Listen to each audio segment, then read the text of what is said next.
it was actually Ty who really wants that matchup. I know Ty's actually been looking for that one for a minute now. Both of us are open to it for sure. I'd be more than willing to get in there with him. Like you said though, he had a pretty rough one tonight. That KO finish was nasty, and when he is recovered, ready for it, I think a jiu-jitsu match, is probably not as intimidating as someone like Anatoly. Anatoly. Yeah, sorry, it was Ty, my bad. Yeah, no stress. I know you called for the couple guys in your division, Kade. Said they're injured, you fighting injured today. So you think they're ducking you or what? Yeah, guaranteed at this point. Guaranteed, I think so. Especially Titan. I don't like to be too persistent, call too many people out. But it's got to a point where they either got to take it or leave it, I guess. So I think they are a bit scared. Yeah, Ty, was you getting the finish tonight and the bonus? Is that gym finally complete there now? Yeah, that probably did it for sure. And we're so stoked to get it done and finished. It's a dream of ours since we were little kids to own our own gym. And to do it in our favorite place in the world, Costa Rica, it's just a dream come true. Life's been so good. And really once it's been life-changing for us. And, the bonuses from Chautry. So we're just going to keep it going and keep the good vibes rolling. If you can't have Dorito, who would you like then next?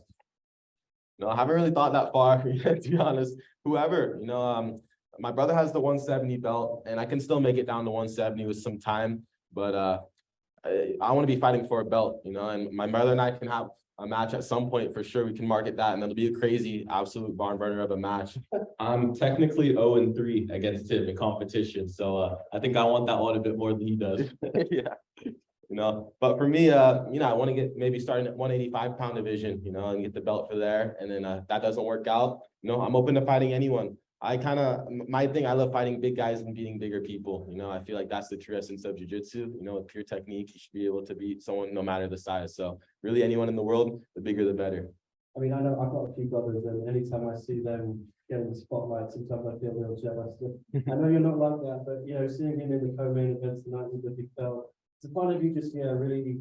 I know you say support each other, but you want that as well for yourself. Yeah, like I said, we've both gone through waves of opportunity, right? And right now my brother's killing it with the belt and in the co-main, and for sure I'd like to be there as well. But I know my opportunity is going to come sooner or later. So as long as I keep doing my thing, keep submitting and putting on good performances, I'll have a belt around my waist, and I'll be right there with my brother. Yeah. We have questions from you, Andrea Tan from Jiu-Jitsu Times. For Kade, is there anything you do differently against the players doing? That's a great question. Looking back at the match, it's still matches once you have them are always kind of a blur, until you really go back and watch them. But first things that come to mind, something that my brother told me is probably attacking the heel hooks a bit more. I got a really tight knee bar attack. That was, I felt a couple pops in there. But I think the knee bar definitely probably could have put him out for that match. So probably a bit more heel hook attacks. I was really trying everything I could. People really tend to be very preventative against us. They don't like to go for underhooks. They don't like to wrestle up, things like that, because they know our chokes and things are such bigger threats. So I guess probably going for the heel hook. Another one from the Jiu-Jitsu Times for Tye. Was your call out of the Raider fueled by your success in the ADCC Absolute Division of the Year? And what did you learn from matches against heavyweights like Fergali and Pena that you would take you to a match against the Raider? Yeah, absolutely. I started fighting bigger people a little while ago, and the reason for that being is because my brother and I, we always were the same size growing up. But the last couple of years, I've had maybe a 5-pound weight advantage on him. So I've just been fighting, going up in division, so we can kind of stay away from each other. Because at the end of the day, I don't like to fight him that much. He's super tough, and it's my brother at the end of the day, right? So I've been moving up, fighting all the big guys, and I'm figuring out the formula. I had some success in the beginning, and every match I have, I'm becoming more and more successful with it. At ADCC, I had a couple little hiccups, but I still didn't even feel like I was outclassed in any way, shape, or form. If anything, I just ran out of time. So I'm really excited to keep it going, keep fighting these big guys. And when the Ritter gets all healed up, I'll be stoked to put a darce on him. Hey guys, Tye, you first. I kind of think most people expected you to just blow through Murat really quickly. Of course, you got the sub. It was a beautiful performance. But were you surprised at all that he hung in there as long as he did? I kind of was. No, yeah, he's a super tough individual. You know, I never underestimate my opponents, but I definitely wasn't expecting his strength for sure. I was also doing my best to make the match as exciting as possible. So I gave up a few different positions I normally wouldn't have, right? Normally I go pass, take down, and submit. And I went for a buggy choke, kind of gave bottom position. That kind of slowed me down a little bit.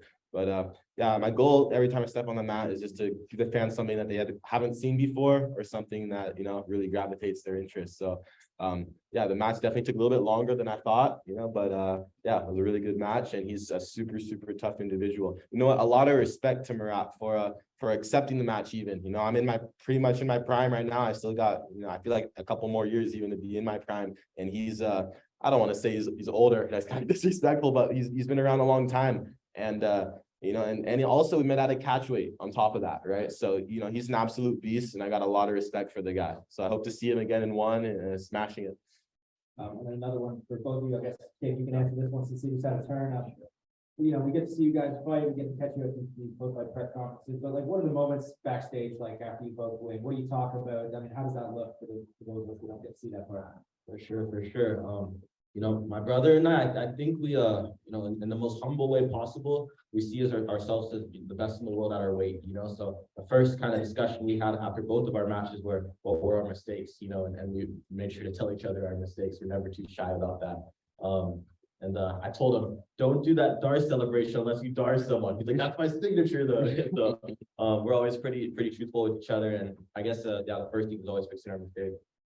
Yeah, that's the thing. Always trying to better ourselves. And when you have a twin brother, there's no one in the world you're more comfortable with, right? So definitely are each other's biggest critics, right? But also are each other's biggest supporters. So yeah, always celebrate for a little bit of a minute. You know, if it's a great performance, there's not too much to criticize, right? And then yeah, like both of us today made some mistakes. So go back to the lab, fix them, and we'll work on it. Okay, thanks.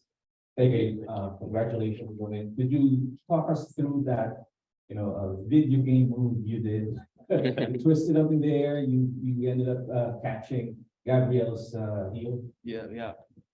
For sure, man. I was honestly getting a bit frustrated because I kind of was almost expecting something like that, where his guard was going to be very, you know, flexible, very strong, and he wasn't going to be doing a whole lot of risky things, you know. So I just wanted to try and give a show and try my best to throw something crazy out there, you know. Like I've done that pass a couple of times, and then he did a great push off it. So I kind of ended up right where his legs were, and I was like, you know what, I'll just take his leg instead. And it was right there. And I think that was my tightest submission of the entire match. You know, as I said, I felt a couple of little pops in there, and definitely had a little grimace in his face. So it was definitely pretty tight. Did you think you're gonna get him to the finish at that point? I did. After I felt it pop a couple of times, I put my hips in even more as hard as I could, and I thought for sure he was gonna tap. But you know, there's a lot of those type of guys, with style guard players. They've been through it. They've let their legs break so many times. They're almost painless, you know, in those scenarios. So I wouldn't say painless, but they just let it go. You know, there was a classic situation. Our first ADCC, my brother and followed me out. One of the nastiest leg breaks I've ever seen, and just didn't tap. You know, those guys are crazy. They'd rather, you know, die than tap, right? So I was definitely surprised he didn't tap though, for sure. Thanks, man. Absolutely, thank you. My question is for Kade. How did it feel to walk out and be announced as the champion for the first title defense? It felt amazing, you know, the feel. It was honestly a bit of pressure as well, as knowing that I had to, like I said, you know, it's not really you're a champ until you defend it for the first time, right? So, but just hearing the accolade as I was walking out was amazing, and it's something I can't wait to look forward to the next one as well. I want to hold that for the rest of my life. You mentioned you were dealing with a wrist injury. How is it feeling now, and how did it change?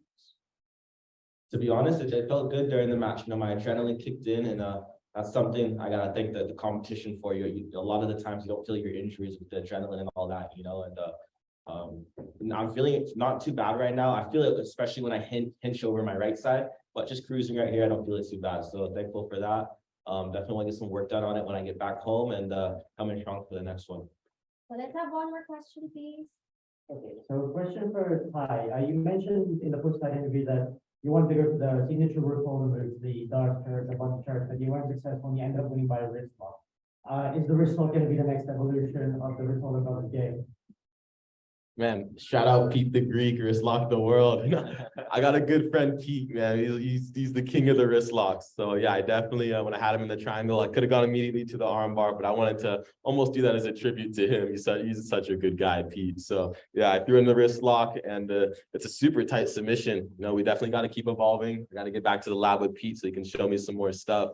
But yeah, wrist locks are fun. It's a cheeky move. No one thinks they're real until it happens, right? So yeah, I was stoked to kind of get that wrist lock, turn it into an arm bar. Yeah, it was a lovely sub. Thank you. Question for both of you. There were a lot of cheers in the crowd when, you know, there was a taken position or a near submission. So obviously the understanding of grappling among mainstream fans is growing. Do you guys foresee submission grappling becoming as mainstream as MMA anytime in the future? Wanna go? Either one of us, Yeah, absolutely, 100%. It's crazy to see the fans getting more and more knowledgeable with each event. And it's really just up to the competitors to keep it as exciting as possible, right? As long as we keep doing our job, then it should be mainstream no matter what. It's a really exciting sport, and it's a sport where anyone can do it, right? You know, a lot of people don't want to get punched in the face, right? A lot of people, you know, don't want to fight, right? So you could be doing jiu-jitsu your entire life. Like, I know when I'm 50 years old, I'm going to be training jiu-jitsu. I'm not going to be doing any striking, that's for sure, right? I'm be cruising. So yeah. Yeah, man, I think jiu-jitsu is one of the only sports in the world where there's thousands and thousands of techniques and more being created every day. You know, there's only so many punches and knees and elbows, right? There's so many different techniques and there's so many different variations. But like Ty said, it's up to the athletes to make it exciting. And that's kind of been the holdback in jiu-jitsu. A lot of athletes play by the rules, try to squeak out wins. And I think that's why one is the future of submission grappling. Their rule set, they make it exciting and they bring exciting people on. So as long as one keeps doing that, the future for jiu-jitsu is bright for sure.